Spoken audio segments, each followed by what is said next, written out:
Monarchy.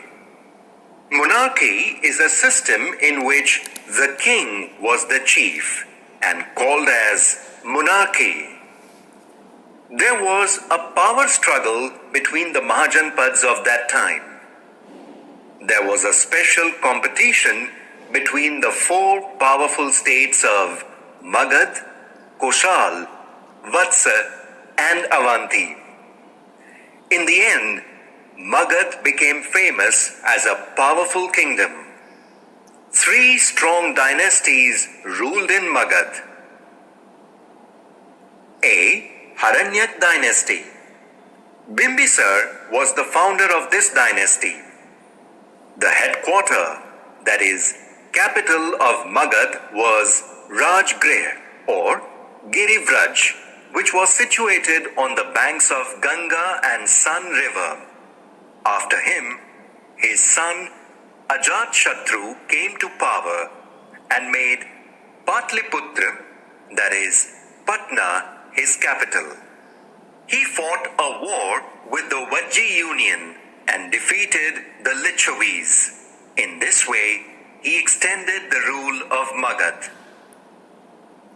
B. Nag dynasty. The Nag dynasty came to power after Haranyak dynasty. This dynasty includes the king named Shishunag, who was associated with Buddhist religion. C. Nanda dynasty.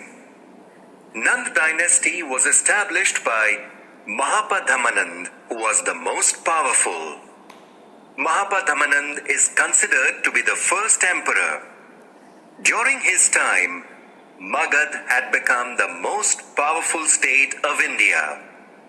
At the time of Alexander's invasion on India, Magad was ruled by the king named Dhananand of the Nanda dynasty. Republic. A republic is a state ruled by a head elected by the people, directly or indirectly. The republic was a notable feature of the ancient state system and governance. The general meaning of Gana is mass. A republic is a state governed by more than one member. At that time, there were also some states in which the king was elected by the people. Such a state was called a republic, in which there were republics of people like Lichavi of Vaishali, Shakyas of Kapilvastu, Videy of Mithila, Mallas of Kushinara, etc. In this type of state, each member was given the status of a king. Good to know. Gana. The word Gana was used for a group of many members. Gana means organization or group. Sangh. Sangh means organization or assembly. Vaishali Vajji state. The monarchs sought to increase their power and establish empires by subduing the surrounding territories. Seeing this, the people of 8 or 9 castes like Lichavi, Vajji, Gnatuk, Videy, Shakya, Malla, etc. formed a federation to protect themselves and became known as Vajji Sangh. Vaishali, the capital of the Lichavi, was the capital of the union. Hence, it was called the Republic of Vajji Sangh of Vaishali. The state administration of the Republic was governed by the Sabha, which is why it is called a republic. In the Republic, all the powers of the king were vested in the members. The members would sit in the meeting and all the affairs would be presented in the assembly and passed by majority or unanimity. The place where the meeting was held was known as Santhagar, that is, Nagar Bhavan. The Assembly of the Republic elected the old as well as the young as members. Republics chose their own president for state administration, whose choice was made by election.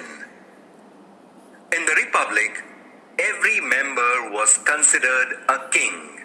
The republics had a meeting of their own, in which many important issues like administration, defense, war, treaty were discussed, and then a decision was taken. A member enjoyed membership for a fixed period of time.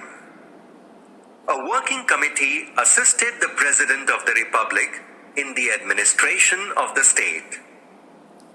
Think, can the republics of ancient India be described as democratic states? Yes. Since the state system of the republics of ancient India is people-based, like democracy, it can be described as democratic states.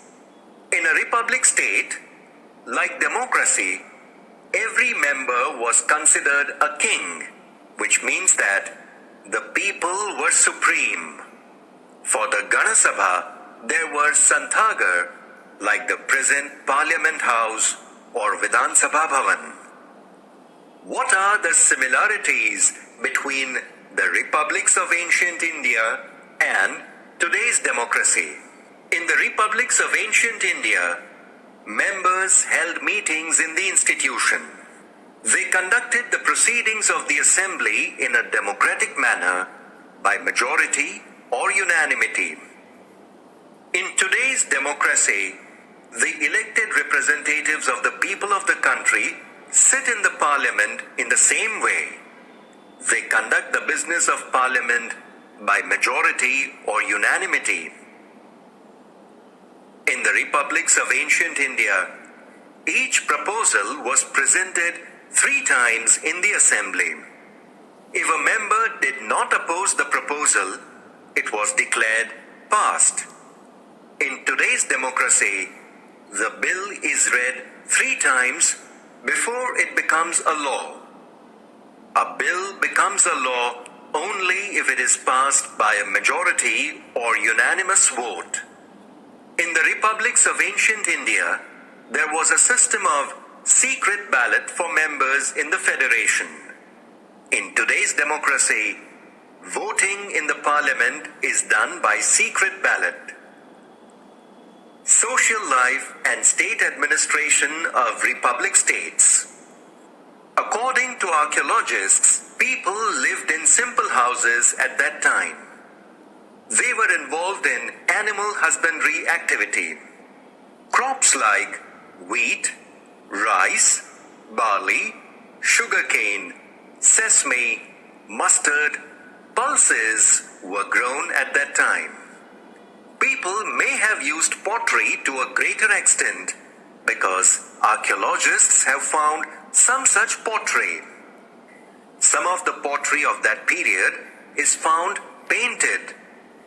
These utensils were grey painted utensils. At that time, the ruler of any state would take all possible measures for the defense of his state. For this, forts were built around the state capital. These forts were built strong and tall. It used a lot of stone and brick. Some kings built huge, high and magnificent walls around their kingdom to demonstrate their power and prosperity. The brick wall found at Allahabad dates back to about 2,500 years ago. So it is probable that such high-walled forts would have been built at that time. Taxes were levied on people to meet this need.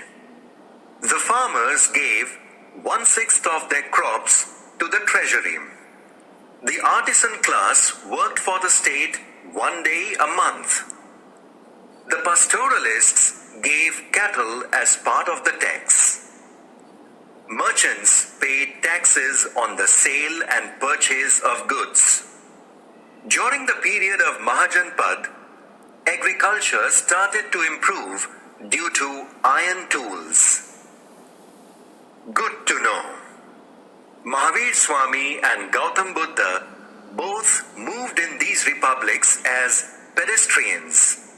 The Buddhist and Jain scriptures give us information about the republics. Since Mahatma Buddha was born in the era of republic, the era is also known as the Buddhist era. At other places in the world, the way in which the cities of Sparta, Athens, Rome, Greece, etc. are described as democratic states, in the same way, republics of ancient India can be represented as democratic states. Activity. Watch the serial Bharat Ek Khoj and gain information about republics.